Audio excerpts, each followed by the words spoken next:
নিজ হাতে উপার্জিত কামাই এটা পৃথিবীর শ্রেষ্ঠ কামাই, আলহামদুলিল্লাহ।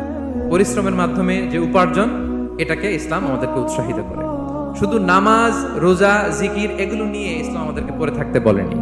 কোরআনিক অর্ডার হচ্ছে আপনার নামাজ শেষ, আপনি বেরিয়ে পড়বেন, কাজে বেরিয়ে যাবেন। ফাইদা কুদিয়াতিস সালাতু ফান্তাশিরু ফিল আরদি ওয়াবতাগু মিন ফাদলিল্লাহ।